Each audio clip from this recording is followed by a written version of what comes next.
about the game Monopoly. We all know of the classic board game, whether we've played it or not, and we have an idea of what the Monopoly man looks like. Picture him in your mind. Do you see a man with a monocle? I do too. Would it shock you to know that the man you're picturing does not exist? The Mandela effect is a fascinating and mind-boggling phenomenon that has created a hold over millions across the world.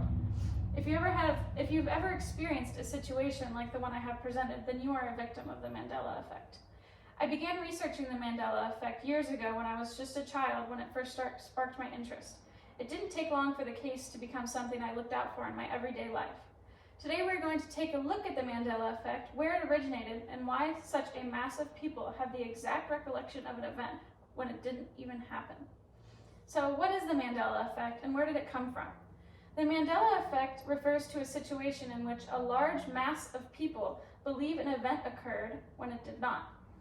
The term originated in 2009 when Fiona Broome discovered, along with a number of other people, that the president of South Africa, Nelson Mandela, had died. He was believed to have died in the 1980s in prison, but come to find out, he didn't die till 2013. She found this quite interesting because her, along with many other people, recalled the same event of him dying in the 1980s in prison. After this, she began a website or a blog posting about all these instances in which this was happening to figure out, why. Some examples of the Mandela effect include the character from Pokemon, Pikachu. Many people believe he has a black stripe on his tail, and he in fact does not.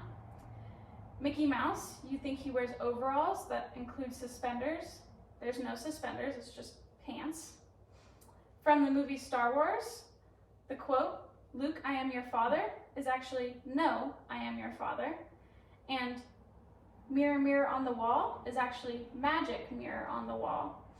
Words like Oscar Mayer and Berenstain Bears are commonly misspelled words. And then the movie Shazam from the 1990s, that many people recall seeing, was never a movie.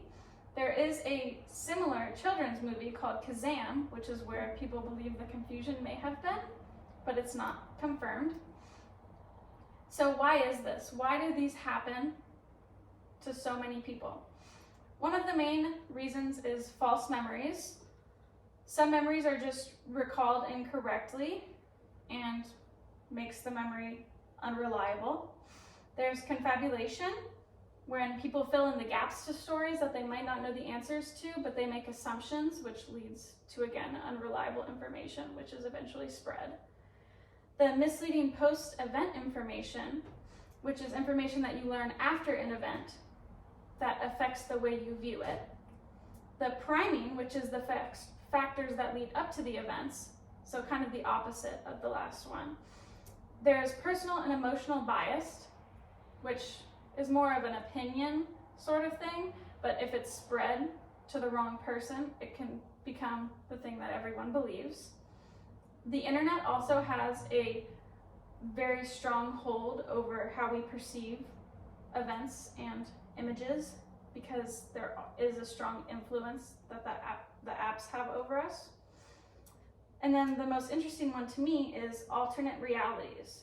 People believe that the Mandela effect originates from quantum physics and relates to the idea that there is one more timeline of events than what we think, or multiple other timelines. With the mixing of other timelines along with ours, we have the same memories, but they're all from different timelines, which can alter what's really going on. This may seem unrealistic, but because there is nothing to disprove this fact that alternate realities do exist, we can't rule it out. So now that you've learned how the Mandela effect works, do you see yourself beginning to think about things more? Will you become more observant about your everyday occurrences? Is there really an alternate universe causing this? There are so many questions that are still unanswered, and how the Mandela effect operates in society is something that we still don't have a perfect answer to. But hopefully more research will come as the world advances, and we'll have a clear answer to this mystery.